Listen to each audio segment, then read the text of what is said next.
Dialogue था कि मेरा मेरा प्यारा दूल्हा रह गया।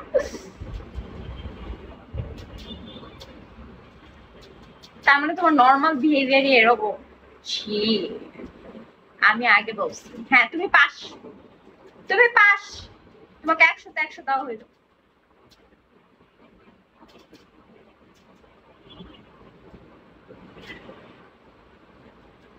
শাকিরা শাকিরা, আমার যা মন চাইতেছে আমি তাই করতেছি খুশিতে।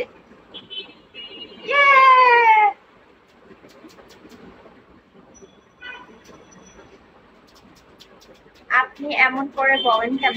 One baby welcome. কেমন করে বলছি তোমাকে? তোমাকে আমি সবসময় কত সুইট ভাবে কথা বলি, কত ভালোভাবে কথা বলি, তুমি বুঝলা না। ভালো আছে, এটা লাগাই আসতে আমাদের কাছে ভালো লাগছে, রাইট? শাকিরা সবসময় কত সুইট বিহেভ করে দিন, তুমি বুঝলা না। খোঁচা মার কথা বলেন না, নেভার, কখনো না।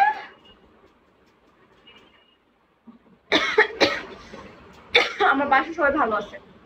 বাংলাদেশে অনেক গরম, আমার ভাইয়ের রুমে এসি নেই, খেলে আমার ভাই একটু গরমে আছে, আদারওয়াইজ আমার বাসা সবাই ভালো আছে। তোমার যেমন ইনসাল্টাই নর্মাল কথা, আমার এটা নর্মাল কথা, বুঝছো? বেচারা, হ্যাঁ আমার ভাইয়ের অনেক গরম লাগে, বেচারা। একটু পরে দেখবে আমার রুমে এসে হামলা দিবে, 14 ঘন্টা আমার রুমে বসে থেকে যাবে, মানে বিয়ে খাবে, যখন একদম মানে ঘুমে মরে যেতেছে এরকম অবস্থায় চলে যাবে। আদারওয়াইজ এখানেই থাকে, আপনি তার রুমেই চলে যান। কেন? ওর রুমে অনেক গরম, ওর রুমে থাকা যায় না, ওর রুমে অনেক বেশি গরম, অমানুষের মতো। মনে হয় যে ইয়েতে আসছি, দুবাইয়ের যে, ওইটাই ভালো আপনার জন্য। আচ্ছা তুমি কি আমার শত্রু? আমি তো এরকম বিয়ে করো কিছুর জন্য? তুমি তুমি আর কোথায় বলবা যে তোমার এত কষ্ট হইতেছে? আচ্ছা ঠিক আছে, তোমার পুরা বাসায় ওয়াশরুমে এসি লাগানো, তুমি সেটা না বলে তুমি বলতেছো আমার ভাইয়ের রুমে গরমে গিয়ে কষ্ট করবো, এটা আমার জন্য মানে মানে কি? Nations wants to know.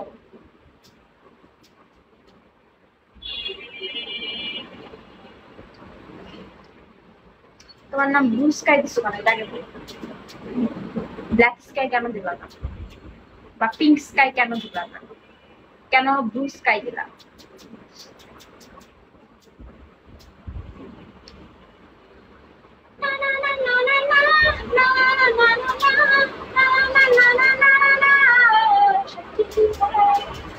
আমি হেট পিঙ্ক। আল্লাহ বাঁচাইছে, আজকে আমি একটা পিঙ্ক কালার ড্রেস পরছিলাম আগে, বুঝছো? ওইরা তারপরে আমার কাছে মনে হলো যে না, ইটস নট, মানে কেমন জানি, মানে আমাকে স্যুট করতেছিল না, কেমন লাগতেছিল, তো চেঞ্জ করে আবার এই মরা মরা মরা মরা কালারের ড্রেসটা পরে আসি।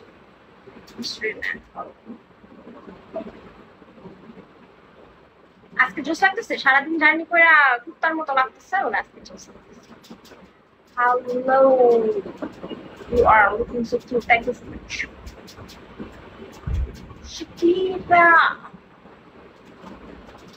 guys, please. এত কথা কেমনে বলেন? আমি প্রচুর কথা বলতে পারি, মানে আমার সাথে কেউ প্রেম করা বা আমার সাথে কেউ আড্ডা দিয়ে বোর হয় না। তোমাকে আমি তার একটা কাহিনী বলি। আমি যখন স্কুলে পড়তাম, যখন আমি বয়কট ইন্ডিয়া, আমি যখন স্কুলে পড়তাম, আমি যখন কথা বলতাম অফ পিরিয়ডে, তো আমার ফ্রেন্ডরা লিটারালি এমন করে চুপ করে গালে হাত দিয়ে আমার কথা শুনতো, মানে লিটারালি আমার কথাই শুনতো, মানে আমার কথা, আমার ফেস এক্সপ্রেশন এগুলো দেখতে থাকতো। ইভেন দো আমি এত কথা বলতাম, তারপরও ক্লাসরুমে অনেক কথা বলতাম। পরে টিচার প্রত্যেকদিন ক্লাস থেকে বের করে দিত। তখন আমার টিচার একদিন বলতেছে, আচ্ছা তুই অফ পিরিয়ডে কথা বলোস, আগে কথা বলোস, পরে কথা বলোস, তারপর হচ্ছে কোচিং এ গিয়ে কথা বলোস, তারপরে তোর ক্লাসেও কথা বলতে হয়, এত কথা তোর বেটা আশা করতে। এন্ড আমি ফ্রিকুয়েন্টলি কথা বলতে পারি, বুঝছো? মানে একদম এক নিঃশ্বাসে অনেক কথা বলতে পারি। আর তার থেকেও জয় ওয়েলকাম ব্যাক। আর তার থেকেও মজার বিষয় হচ্ছে, শূন্য অনুভূতি ওয়েলকাম। আমার সাথে যদি কেউ প্রেম করতে আসে, আমি গল্প বলতে বলতে বলতে বলতে বলতে বলতে বলতে বলতে বাঁচাও তো তাই না, এটাকে বাঁচাও বল না। আচ্ছা শোনো, ধরো আমি যদি কথা না বলতাম, আমি বিগত করতাম, আমি তো চিপাই যেতে পারি না, যে চিপাই যায় থাক আর বললাম না। এখন আমি তো আর এই মুহূর্তে যাইতে পারি না, তাহলে আমি বিগত অ্যাকচুয়ালি করতাম কি বলো? আমি এই যে এখানে কথা বলি, ভটর ভটর ভটর ভটর করি, পাবলিক আমার কথা শুনে, ঠিক আছে, সামটাইমস একটু মুভ করি, মানুষ মুভ দেখে, হা করে থাকেন। হা করে থাকলে কি সেন্ডিং হবে? হা করে থাকলে ব্যাটার খারাপ কমেন্ট করবে, এমনিতেই খারাপ কমেন্টের অভাব নেই, মানে কি যে বাজে বাজে কমেন্টের চিন্তা করো। হা করে থাকলে মানে হা করে থাকলে মানে, আচ্ছা আমি তোমার কথা শুনে একদিন হা করে থাইকা দেখবো যে আসলে কি বেনিফিটটা হয়। হা করে না থেকে মুখ বন্ধ করে রাখি। আহা, তুমি কই ছিলা? তুমি কেমন আছো?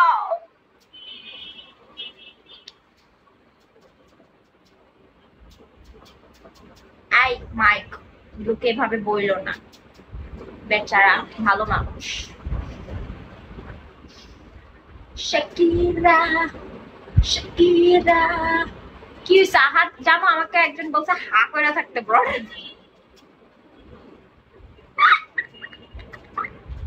হা করে থাকো নাকি আমার ব্রডকাস্টিং ভালো হবে। সো হা করে থাকবো একটু, হা করে থাকো, মুখ দিয়ে পানি পড়বে, হালকা করে হাঁটো।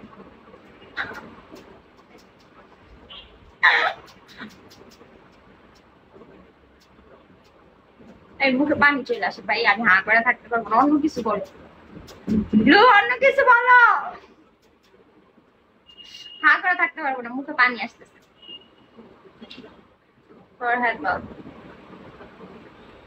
কি খবর জান? আসছে পটল ক্ষেতের পটল।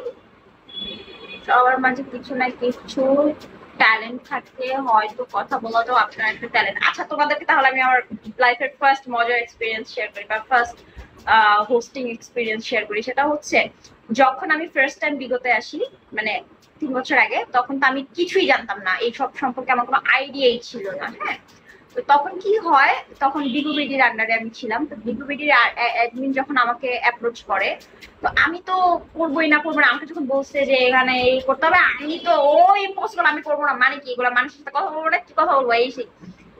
তো আমি করবো না। তো সে আমাকে খুব মানে বলতেছে থ্যাংক ইউ সো মাচ আহার, যে করো, সমস্যা নাই, ইটস ওকে ফাইন, এই সেই বলতে বলতে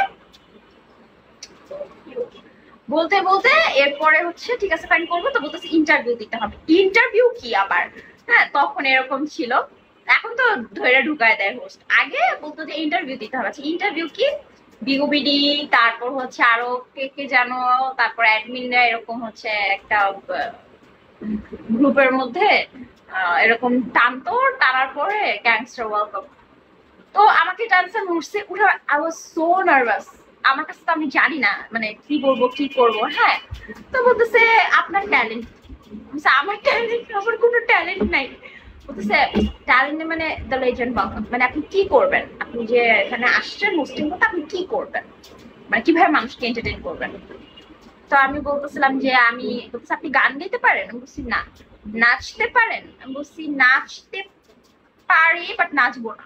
হ্যাঁ, বলতেছে ওকে, তাহলে কি করবেন আপনি, মানে মানুষকে কিভাবে এন্টারটেইন করবেন, মানুষ কেন আপনাকে দেখবে, কেন আপনার ব্রডে বসবে।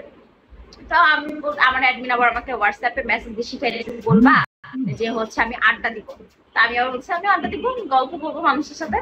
পরে বলতেছে মানুষের সাথে আপনি কি গল্প করবেন?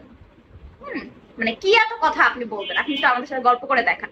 ঠিক আছে, বিগুবিডির তখন অনেক মানে এইভাবে করে ইন্টারভিউ নিত, আই ডোন্ট নো।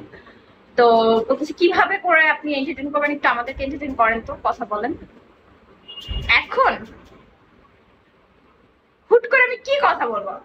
ঠিক আছে, আমি তো পুরো টেনশনে পড়ে গেছি যে আমি এখন কি কথা বলবো। তো অ্যাডমিন দেখি মনে হয় এমন বললেন, বুঝি নাই তো। আচ্ছা, তারপরে হচ্ছে তোমার আমি হাই হ্যালো করলাম, এসে পরে বললাম যে নর্মালি কথা বললাম। পরে আমি একটা গল্প শোনানো শুরু করছি। আমার গল্প কনফিউশনে পিগো ভিডিও বলতেছে আচ্ছা ওকে ওকে আপনি সিলেক্টেড যান। ঠিক আছে, সো এটা হচ্ছিল বিষয় যে আমি প্রচুর কথা বলতে পারি। ইভেন যখন আমি ফার্স্ট টাইম ব্রড অন করছি, আগের বার কেন এনজাইটি হয় না, তখন আমি আরেকটু গোলু গোলু ছিলাম, মানে স্বাস্থ্য আরেকটু ভালো ছিল। তা আমাকে দেখতে নাকি তিশা আপুর মতো লাগতো। হ্যাঁ, তো কথা বলার ভঙ্গি স্টাইল সব নাকি তিশা আপুর মতো। তো বেসিক্যালি মানুষের এই কমেন্টে কমেন্টে এই গল্প করতে করতে করতে করতে এমন গল্প শিখছি আমি এখন বিগত এসা। ও মাই গড, আমি এত কথা বলতে পারি। আল্লাহ, গলা শুকিয়ে গেছে, আমি তো অনেকক্ষণ ধরে কথা বলতেছি।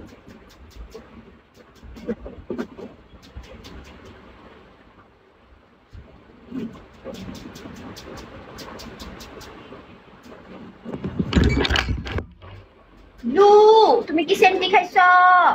এমনি বলছে মজা করছে, মজা মজা বুঝো না।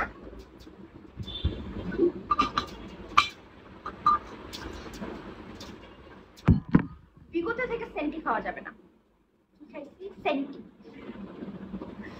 सेंटी, ये सेंटी खाने वाले जगह नहीं है, इधर सेंटी का कोई वैल्यू नहीं है, समझ गए? मलाई खाओ।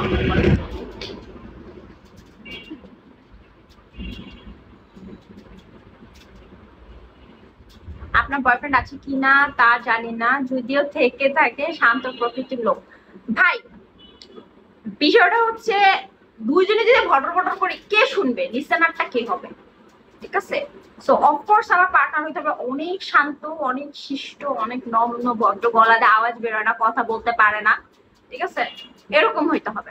ওই যে জুর মতো মিসকা হইতে হবে। ঠিক আছে, কথাই কইতে পারে না বা কথা কয় না।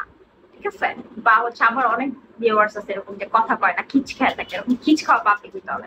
আর আমি একটা পর্যায়ে বলবে বাবু অনেক হয়েছে, আজকের মতো ঘুমাও, হ্যাঁ আবার আমরা কালকে শুনবো।